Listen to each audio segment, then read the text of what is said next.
Sare tanggole durung wayahe awak mati.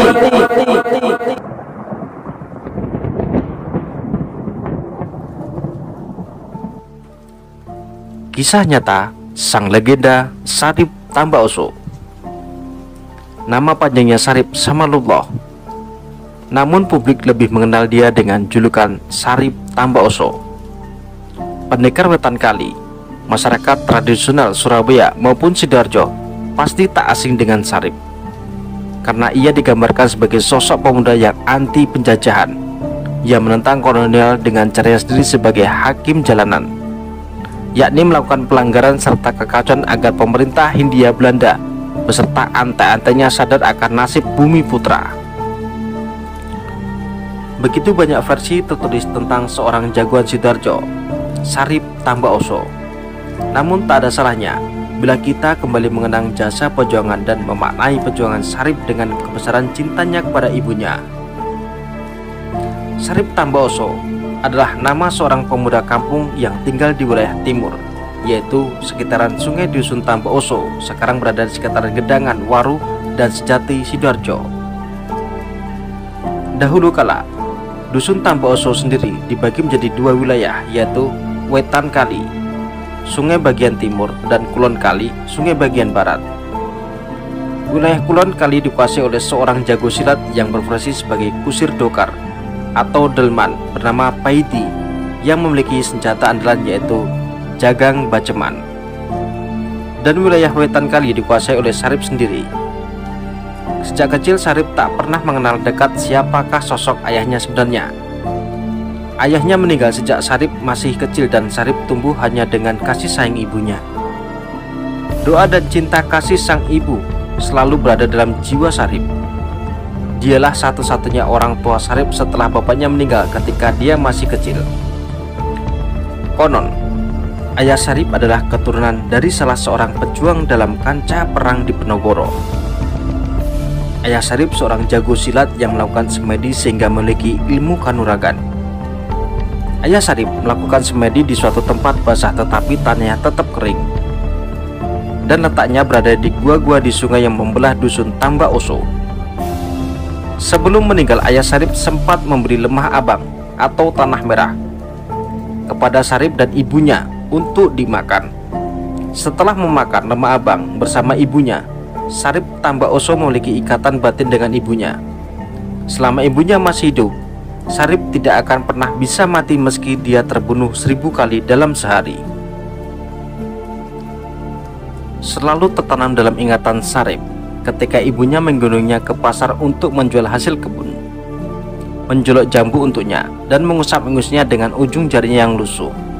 Sang ibu yang selalu menunggu Sarip tertidur pulas dan merapikan selimut sarungnya sebelum dia sendiri menjamkan matanya. Pagi hari, sang ibu selalu memetik sayuran segar di kebun belakang rumahnya sebelum Sarip bangun, dan berusaha menyajikan sarapan terbaik yang dia bisa dapatkan untuk anaknya. Semua itu dilakukan demi cintanya kepada Sarip kecil. Keadaan keluarga yang miskin dan selalu tertindas menjadikan Sarip kecil tumbuh menjadi seorang pemuda yang berparas keras. Namun Sarip dikenal sangat perhatian pada penderitaan orang-orang miskin di lingkungannya yang menjadi korban pungutan pajak oleh Belanda dan antek-anteknya maupun lintah darat. Ketidaksukaannya terhadap Belanda dan antek-anteknya dilakukan menurut caranya sendiri, yaitu mencuri harta benda orang yang bekerjasama dengan Belanda dan kemudian hasilnya dibagikan kepada orang-orang yang membutuhkan. Perbuatan Sarip ini sangat meresahkan para pejabat Belanda serta pendukungnya yang merupakan beberapa petinggi desa. Tercatat hanya Lurah Tambak Oso yang tidak pernah mempersalahkan Sarip, karena Sarip menjadi solusi rakyat mengatasi kemiskinan. Suatu saat Sarip memutuskan untuk berjuang demi ibunya dengan merantau meninggalkan desa Tambak Oso di pojok timur Gedangan, Sidoarjo sambil mencari jati dirinya. Baru setahun pergi merantau, ibu Sarip menyerahkan tambak warisan ayahnya kepada Ridwan, paman Sarip, untuk dikelola. Dengan perjanjian pamannya yang membayar pajak dan ibu Sarip mendapatkan bagian sekadarnya dari hasil tambak, namun Ridwan tak menepati janji, tak mau membayar pajak dan tak sudi memberi bagian hasil tambak kepada ibu Sarip. Hampir 3 tahun hasil tambak diambil Paman Sarip, tetapi pajak dipuankan oleh Ibu Sarip. Bahkan meminjam uang untuk membayar pajak pun tidak diberi oleh pamannya.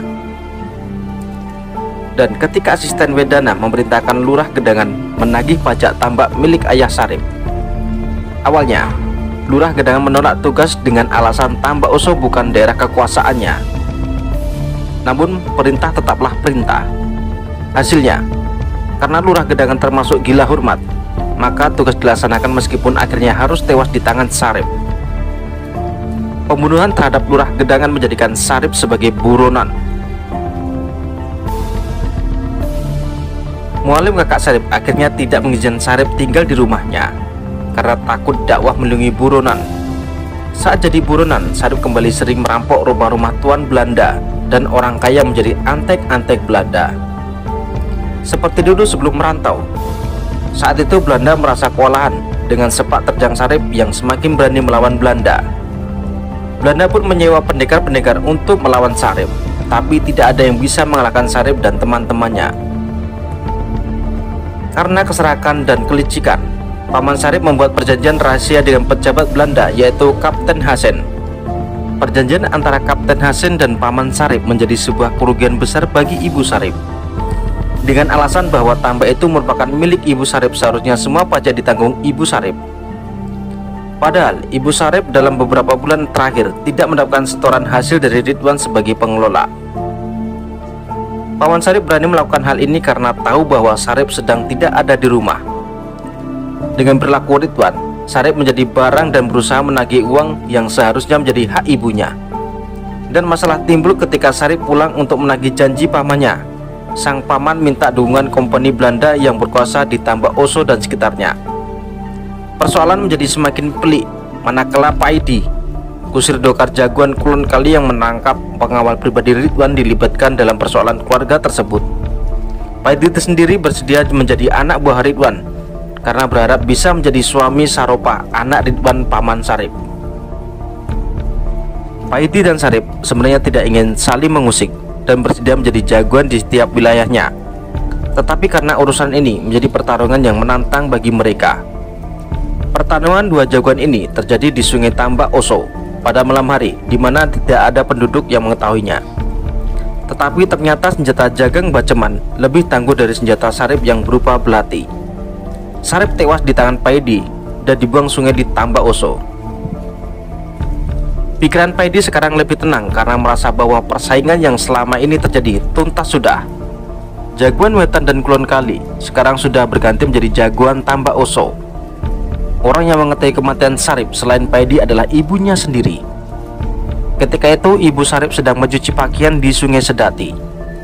Melihat air sungai berwarna merah darah, maka Ibu Sarip mencari sumbernya dan betapa kejutnya karena ternyata sumber warna merah Sungai Sedati adalah warna darah dari anaknya sendiri.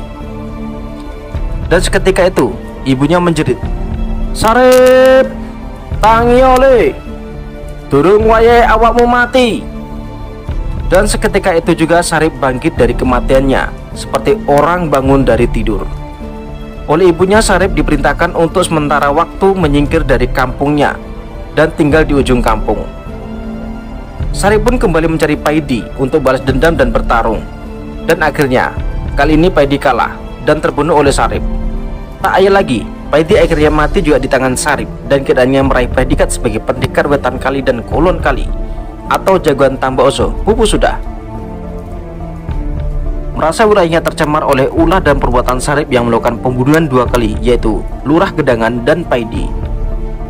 Akhirnya para perangkat desa, polisi, dan kompeni Belanda mencari tahu apa gedangan yang menjadi rahasia kehebatan Sarip sehingga bisa hidup berulang-ulang.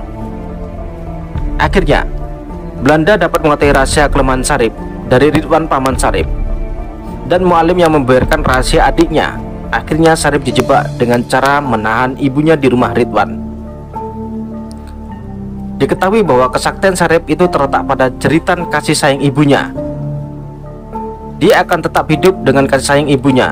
Lalu ibunya ditangkap dan dibunuh terlebih dahulu oleh kompeni Belanda. Sehingga ketika tubuh Sarip tertembus peluru kompeni, tiada lagi jeritan kasih sayang ibunya yang memanggil namanya untuk bangkit dari matinya.